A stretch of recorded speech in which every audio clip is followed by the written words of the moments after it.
Lupa klik subscribe ya, agar admin lebih semangat lagi uploadnya. Terima kasih.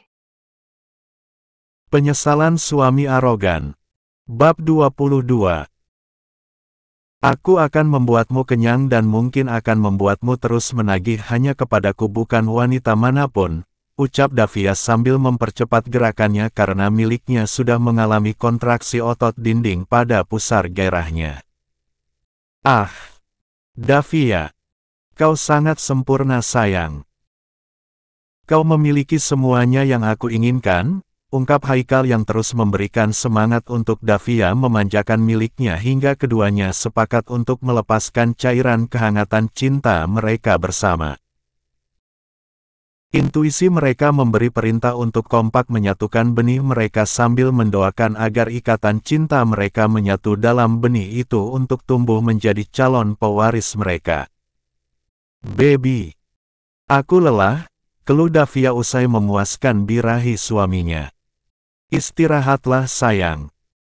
Terima kasih sudah memuaskan aku, ucap Haikal sambil membelai lembut pipi istrinya. Tubuh Davia yang masih polos dibiarkan Haikal tanpa ingin menarik selimut untuk menutupinya. Ia ingin menikmati keindahan tubuh istrinya. Haikal mengambil ponselnya lalu menghubungi Revo untuk menanyakan keadaan saat ini.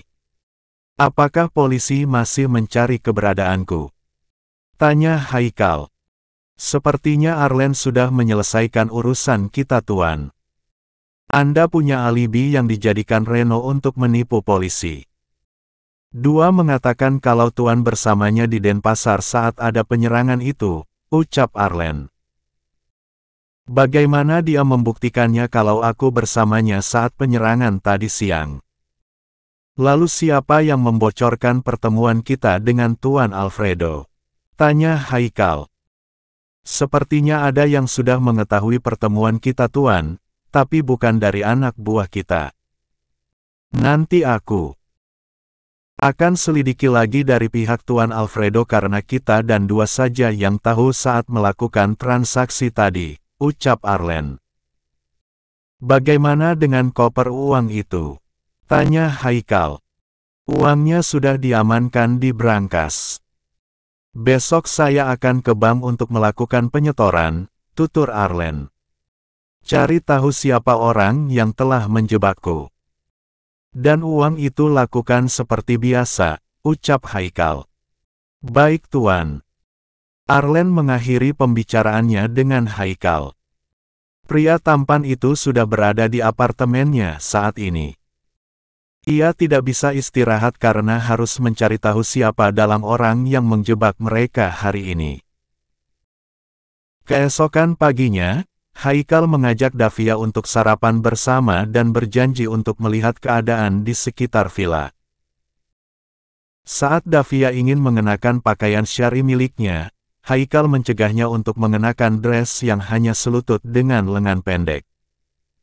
Berdandanlah secantik mungkin dan kenakan perhiasan itu. Pinta Haikal pada istrinya agar Davia tidak panas dingin menghadapi beberapa pelayan dan pengawal di sini semuanya hampir cantik walaupun Davia sendiri ratu kecantikan.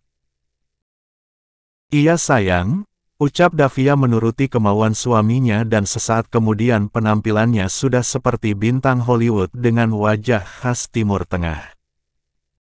Haikal tersenyum melihat penampilan istrinya yang begitu memukau. Sempurna. Kata itu yang selalu diungkapkan Haikal setiap kali melihat kecantikan istrinya. Sekarang Haikal dapat melihat betis mulus dari kaki jenjang istrinya nampak menopang bokong bulat dan padat disertai lingkaran pinggang ramping dengan bukit kembar nan padat disanggah oleh Bera menampakkan kemolekan tubuh Davia yang membuat tatapan Haikal tak beralih karena rasa bangganya tak berkesudahan. Jika ia ingin berkata, tidak perlu ada wanita di bumi ini karena satu istrinya sudah memuaskan hasratnya. Keduanya melangkah keluar berjalan menuju meja makan di mana dua orang wanita cantik sudah duduk lebih dulu di meja itu menunggu pasangan itu. Awalnya Dr. Viola sedang bicara serius dengan Bianca yang merupakan asistennya Haikal yang menggantikan Arlen sementara waktu. Keduanya mengerutkan dahi mereka menatap Davia dari ujung kaki hingga ujung rambut. Saat keduanya mendekat, Viola langsung menyemburkan kata-kata pedasnya pada Haikal. Apakah Tuan sudah berubah pikiran untuk menyingkirkan istri Tuan dengan penampilan aneh itu? Tanya Viola menggunakan bahasa Jerman agar tidak diketahui Davia. Haikal melirik Davia yang sudah duduk di kursinya seakan tak mengetahui apa yang sedang Viola sampaikan kepada suaminya. Emangnya kenapa Viola? Apakah kamu tidak menyukai kehadiran istriku? Pancing Haikal yang ingin mengetahui isi kepalanya Viola. Karena sekarang Anda sedang menggaet lagi gadis cantik dan berkelas ini daripada perempuan yang berpenampilan aneh itu. Saya kira Tuan itu seorang yang pintar memilih istri untuk menjadi pendamping hidup Tuan dan memuaskan Tuan di ranjang. Nggak tahunya Tuan seperti pria idiot yang memilih istri Batman itu. Walaupun aku tidak menyukai gadis yang ini juga mendampingi Tuan, tapi saya akui kecantikan dan keseksian tubuhnya melampaui kami berdua. Dapat pelacur dari mana, Tuan Haikal? Apakah semalam dia sudah memuaskanmu hingga banyak sekali kismark di leher dan dada bidangmu itu? Tanya Viola dengan ucapan sinisnya. Apakah kamu ingin mengetahuinya gadis yang paling cantik yang ada di sebelah aku ini, Viola? Tanya Haikal seraya menarik tubuh Davia untuk duduk di pangkuannya. Melihat perlakuan Haikal pada Davia membuat Viola dan Bianca terhenyak. Pasalnya pagi ini mereka berdandan secantik mungkin hingga mengenakan pakaian ketat hanya untuk menjatuhkan Davia yang mereka kira akan berada satu meja dengan mengenakan pakaian syarinya. Sayang, suapi aku. Pinta Haikal pada Davia yang terus mengumbar senyum cantiknya. Cantik sih, tapi otaknya kosong, sindir Bianca sambil terkekeh mencemooh Davia. Tuan kita ini masih saja terlihat blond, Bianca. Sekalinya dapat istri kampungan dan sekarang dapat wanita super cantik otaknya on. Celetuk Viola dan keduanya tertawa terbahak-bahak tanpa mempedulikan perasaan Davia apalagi Haikal walaupun keduanya tetap menggunakan bahasa Jerman. Suamiku. Apakah kamu masih mempertahankan kedua wanita ini dengan gelar yang mereka miliki untuk membantumu? Tanya Davia pada Haikal sembari menyuapkan suaminya. Bahasa yang digunakan Davia adalah Jerman membuat tawa Viola dan Bianca terhenti. Suami.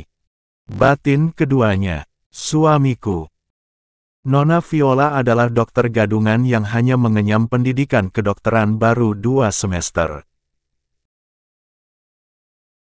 Ia sebelumnya adalah seorang perawat yang bekerja di klinik kecil membantu seorang dokter hingga ia mahir menolong anggotamu yang terluka dan juga kamu sendiri dan Bianca adalah sekretaris gadungan yang direkrut oleh Arlen berdasarkan rekomendasi dari anak buahnya Kenzi untuk memata-mataimu, ucap Davia dengan bahasa Jerman membuat wajah kedua gadis itu pias. Bagaimana mungkin dia mengetahui tentang kita? Tanya Bianca. Akulah Davia istri sah Muhammad Haikal Abdullah. Pakaian syari yang kukenakan untuk menyembunyikan tubuhku yang berharga ini untuk suamiku Haikal saja bukan untuk konsumsi publik Nona Viola dan Bianca. Bagaimana dengan kejutanku? Apakah ada bahasa lain lagi yang akan kamu ingin bicarakan dengan suamiku? Ketahuilah bahwa otakku sangat jenius dan pendidikan lebih tinggi. Dengan apa yang aku miliki, aku jauh 1000 kali lebih pantas menjadi istri Tuan Haikal daripada tikus gat seperti kalian yang ingin berubah menjadi seorang peri tanpa tongkat sakti, cibir Davia membuat Viola dan Bianca nyaris pingsan. Duar. Tubuh Viola dan Bianca seketika meremang. Bagaimana tidak, Davia dengan mudahnya menelanjangi identitas mereka dengan mudahnya. Bahkan mereka selama ini sudah merasa aman dari pemburuan peretasan identitas jika suatu waktu anggota Haikal menyusuri jejak identitas mereka. Demi menutupi lagi rahasia mereka, mereka masih bisa berkelit agar perkataan Davia tidak dicurigai oleh Haikal. Kali ini Viola yang lebih dulu membela dirinya. Ia ingin membantah semua tuduhan Davia kepadanya. Hei gadis bodoh. Apa yang kamu katakan?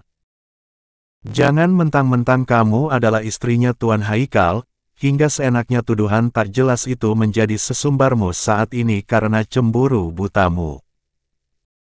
Tanpa kami, Tuan Haikal tidak bisa melakukan apapun karena tanda hubung.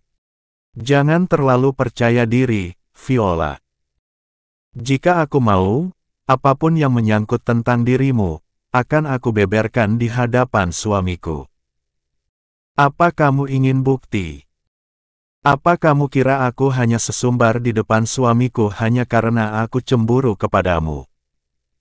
Apa yang harus aku cemburu kepada kalian? Sebutkan satu kelebihan kalian yang membuat aku cemburu. Oh iya, kamu ingin aku membuktikan tuduhanku kepada kalian berdua. Baiklah. Tunggu sebentar. Suamiku, temani kedua gadis ini karena sebentar lagi kamu akan kehilangan penggemarmu, ucap Davia segera masuk ke kamarnya untuk mengambil ponselnya. Iya sayang, ucap Haikal yang juga penasaran dengan kelakuan Davia layaknya seorang detektif handal yang bekerja sendiri hingga tak terbaca olehnya. Siapa sebenarnya kamu Davia? Batin Haikal yang merasa sudah tidak tenang dengan sepak terjangnya Davia. Semenit kemudian, Davia sudah keluar dengan membawa ponsel canggihnya seraya menyerahkan kepada suaminya untuk melihat identitas sebenarnya kedua wanita yang merupakan anggotanya. Haikal tercengang membaca data diri Dr. Viola yang pernah mengenyam pendidikan kedokteran di negara Jerman. Pendidikan Viola dibiayai oleh seorang pria berkebangsaan Jerman yang merupakan sugar daddy dari Dr. Viola. Pendidikannya harus terhenti saat sugar daddy-nya harus ditangkap karena ketahuan seorang bandar narkoba. Viola dideportasi dari Jerman hingga ia tidak bisa kembali lagi ke negara tersebut. Sementara Bianca pernah menjadi anak angkat dari pasangan berkebangsaan Jerman. Karena kecelakaan kedua orang tua angkatnya itu, ia akhirnya dikembalikan ke Indonesia karena dirinya tidak tercatat sebagai pewaris kekayaan kedua orang tua angkatnya tersebut. Kekayaan mereka dikembalikan ke negara. Gadis itu hanya bisa mengenyam pendidikan sekretaris tidak sampai menamatkannya karena dirinya terlanjur hamil dan menjadi budak seasteris es Kenzi anak buahnya Haikal yang telah menyusup menjadi anggotanya Haikal. Kenzi sedang ditelusuri oleh Davia namun belum sempat menemukan bos pria itu. Viola dan Bianca langsung berlutut di hadapan Davia dan Haikal karena mereka tahu tidak akan bisa keluar hidup-hidup dari tempat villa rahasia Haikal. Tolong maafkan kami, Tuan. Kami melakukan itu karena dipaksa oleh Kenzi, ucap Bianca sejujurnya padahal Haikal belum menginterogasinya. Haikal hanya melirik beberapa orang bodyguard wanita untuk mengamankan Bianca dan Viola ke ruang bawah tanah. Tidak. Jangan lakukan itu padaku. Aku tidak tahu apapun. Aku mengakui semua tuduhan istrimu adalah kebenaran Tuan Haikal, tapi pekerjaanku selama ini tidak pernah mengecewakanmu, bukan? Ucap Viola dengan cepat. Sementara tubuhnya sudah diseret oleh bodyguard Haikal. Bianca yang ingin membuka mulutnya tapi tubuhnya sudah ikut diseret oleh bodyguard itu. Kedua wanita seksi tadi sudah menghilang di hadapan mereka. Kini hanya tinggal Davia yang sedang menyelesaikan sarapannya. Haikal yang masih menatap ponsel Davia hanya bisa menarik sudut bibirnya. Matanya beralih menatap wajah cantik istrinya yang sudah memberikan banyak kejutan padanya pagi ini. Siapa kamu sebenarnya, Davia? Mengapa kamu bisa mengetahui informasi identitas kedua wanita itu? Tanya Haikal sambil meneliti wajah Davia. Apakah kamu mengira aku penyusup juga, Mas? Tanya Davia. Bukan. Tapi kejeniusanmu ini sudah merambah ke dunia teknologi tingkat tinggi. Kamu tidak bisa lagi dipandang sebelah mata olehku. Kamu bukan gadis lugu yang terlihat culun yang sebenarnya kamu memiliki segalanya dan mengeluarkan kehebatanmu secara perlahan-lahan hingga aku sendiri dibuat terkejut olehmu pagi ini. Siapa kamu sebenarnya, istriku? Aku sudah mencari tahu identitasmu tapi hanya terbatas pada pendidikan yang kamu pernah tempuh di negara London, Inggris sana. Tanya Haikal. Aku belajar tidak terbatas pada pendidikan yang aku geluti saja suamiku, tapi aku belajar hampir semua ilmu pengetahuan termasuk dunia teknologi tingkat tinggi. Dengan kemampuanku yang sudah dianugerahi Tuhanku, aku berhasil menjebol rahasia dokumen negara sekalipun dengan memasukkan sandi secara acak, ucap Davia mampu membuat jantung Haikal berhenti sesaat. Penekanan kalimat Davia tentang meretas dokumen negara, itu berarti istrinya juga mampu meretas kegiatan rahasia pribadi mereka bahkan apapun yang menyangkut Haikal sendiri, bisa dengan mudah Davia telusuri. Kenapa melihatku seperti itu, sayang?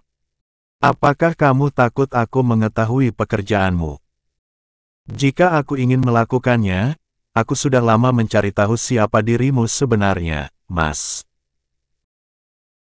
Tapi itu tidak aku lakukan karena aku ingin menghargai privasimu dan tampil bodoh seperti apa yang kamu pikirkan tentang aku sebelum aku menghilang darimu, ucap Davia sambil menahan rasa panas pada matanya. Bibir Haikal tidak mampu lagi berkata apapun pada istrinya. Baginya Davia seperti malaikat berwujud manusia. Davia bisa menjadi malaikat yang terlihat sangat baik dan tulus namun bisa berubah menjadi malaikat yang sangat menakutkan jika sudah menyangkut kenyamanan Nabilanya. Apakah aku terlihat sangat menakutkan bagimu, Mas? Tanya Davia. Tidak. Sebaliknya setiap tindakanmu penuh kejutan padaku dan itu terlihat sangat menakjubkan, baby, ucap Haikal penuh pujian pada Davia lalu tersenyum pada istrinya.